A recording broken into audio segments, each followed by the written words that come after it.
Hello बच्चों, आज मैं हिंदी ऑब्जेक्टिव मैराथन के 21 प्रश्न लेकर आपके सामने उपस्थित हूँ, जो काफ़ी महत्वपूर्ण है। यह प्रश्न प्रथम पाठ पर आधारित है तथा इस पाठ में जितने हिंदी व्याकरण है उससे भी जुड़े प्रश्न हैं, ताकि आप पाठ और व्याकरण दोनों साथ साथ तैयार कर सकें। इस तरह के मैं हर बार एक नए चैप्टर के साथ आपको ग्रामर और पाठ से जुड़े हुए प्रश्नों को भी करा दूंगी, ताकि आपको कोई भी पाठ में कोई भी दिक्कत ना हो। चलिए, प्रथम पाठ में प्रथम क्वेश्चन है, श्रम विभाजन और जाति प्रथा पाठ के लेखक कौन है। इस तरह का क्वेश्चन आता है। तो श्रम विभाजन और जाति प्रथा पाठ के लेखक कौन है? डॉक्टर भीमराव अंबेडकर, या इसमें दिया है ऑप्शन में भीमराव अंबेडकर। तो आप क्या करेंगे? भीमराव अंबेडकर को टिक कर देंगे। दूसरा क्वेश्चन है, बाबा साहब भीमराव अंबेडकर का जन्म कब हुआ था? तो आप जब चैप्टर पढ़ेंगे तो उसमें देखेंगे लिखा हुआ है 14 अप्रैल 1891। भारतीय संविधान का निर्माता किसे कहा जाता है? बाबा साहब को। भीमराव अंबेडकर का ही नाम है बाबा साहब। द कास्ट इन इंडिया के लेखक कौन है? ये इसके लेखक है भीमराव अंबेडकर। विडंबना शब्द, इसी चैप्टर में एक शब्द यूज हुआ है विडंबना। उसका अर्थ क्या होता है? उपहास। इनमें से कौन संविधान सभा के सदस्य है? इतने सारे नाम दिए गए हैं, सच्चिदानंद सिन्हा, भगत सिंह, चंद्रशेखर आजाद, बाल गंगाधर तिलक। इसमें से संविधान सभा के सदस्य कौन है? सच्चिदानंद सिन्हा। आधुनिक युग का मनु किसे कहा जाता है?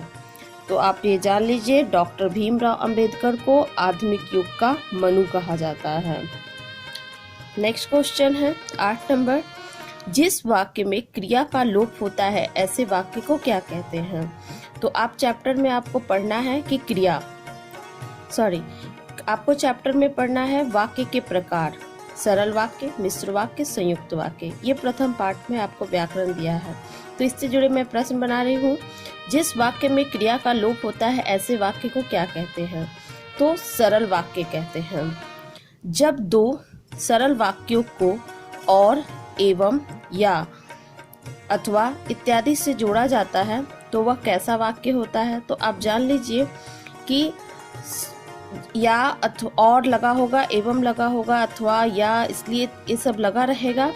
जिस भी वाक्य में ऐसा लगा रहेगा उस वाक्य को संयुक्त वाक्य कहते हैं। नेक्स्ट क्वेश्चन है, जब दो या अधिक उपवाक्य प्रधान वाक्य से जुड़े होते हैं तब कैसा वाक्य होता है? तो उसको कहते हैं मिश्र वाक्य।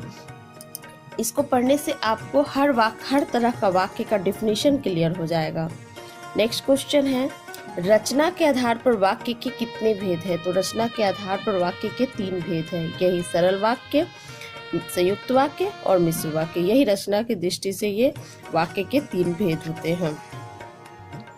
अब है, और जिस वाक्य में केवल एक कर्ता और एक क्रिया होता है उसे कैसा वाक्य कहते हैं? तो जान लीजिए, या तो क्रिया का लोप होता है या केवल एक कर्ता और एक क्रिया होता है, ऐसे वाक्य को सरल वाक्य कहा जाता है। नेक्स्ट क्वेश्चन है, राम ने तीर मारा कैसा वाक्य है? तो आपको इसमें कहीं भी कुछ भी और अथवा या लगा हुआ नहीं दिख रहा है, तो ऐसे वाक्य को सरल वाक्य कहा जाता है। नेक्स्ट क्वेश्चन है, मेरा दृढ़ निश्चय है कि भारत जीतेगा। तो देखिए, जब भी सेंटेंस में ऐसा कि, क्योंकि, की इत्यादि ये सब लगा होगा और पूछेगा आपसे कि ये कैसा वाक्य है, तो इस वाक्य को कहा जाता है मिश्र वाक्य। चलिए, तो मिश्र वाक्य में हम लोग क्या करेंगे? मिश्र वाक्य के ऑप्शन पर टिक कर देंगे।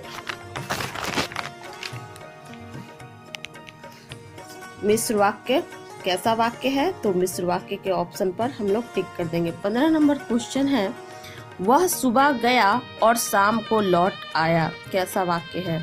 तो आप अभी हम डेफिनेशन पढ़ाए कि और लगा होगा, या लगा होगा, तो वो कैसा वाक्य बन जाएगा? संयुक्त वाक्य। तो हम संयुक्त वाक्य में टिक कर देंगे। नेक्स्ट क्वेश्चन है, स्वतंत्रता शब्द का विलोम, स्वतंत्रता का विलोम क्या होता है? तो परतंत्रता होता है। इनमें से दूषित का पर्याय कौन नहीं है? नहीं पूछ रहा, आपसे नहीं पूछ रहा है। गंदा, मैला, प्रदूषित, संकुचित। तो गंदा, मैला, प्रदूषित ये सब दूषित का ही पर्याय है, पर संकुचित उसका पर्याय नहीं है। नेक्स्ट क्वेश्चन है, वह विद्यालय नहीं आया क्योंकि वह बीमार है। कैसा वाक्य है? तो देखिए हम बताए थे इससे पहले भी कि लगा होगा या क्योंकि, जिसमें भी की लगा होगा वह मिश्र वाक्य होता है। जब भी सेंटेंस जो जुड़ता है बीच में, उसमें जब की लगा होगा तो समझ जाइए कि वो क्या होगा, मिश्र वाक्य होगा। बादल घिरे तथा अंधेरा छा गया। कैसा वाक्य है? तो और, तथा, शुरू में ही हम बता चुके हैं कि ये सब लगा होगा तो वो संयुक्त वाक्य होता है। तो कैसा वाक्य हो जाएगा? संयुक्त वाक्य। नेक्स्ट है, वह गरीब है फिर भी सुखी है। ये कैसा वाक्य है? तो इसमें भी क्या लगा हुआ है? फिर। वह गरीब है फिर भी, तो फिर कैसा है? तो ये कैसा हो जाएगा? संयुक्त वाक्य हो जाएगा। नेक्स्ट क्वेश्चन है, मजदूर मेहनत करता है परंतु उसे लाभ नहीं मिलता है। तो ये परंतु ये भी संयुक्त वाक्य है। तो संयुक्त वाक्य पर हम क्या करेंगे? टिक कर देंगे।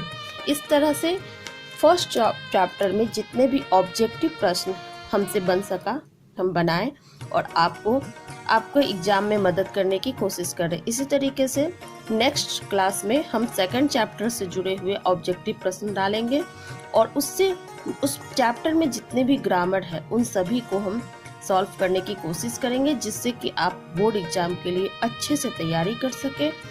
चैप्टर बाय चैप्टर ऐसे ही हम डालते रहेंगे और आप अपने आप को बोर्ड एग्जाम के लिए तैयार कीजिएगा।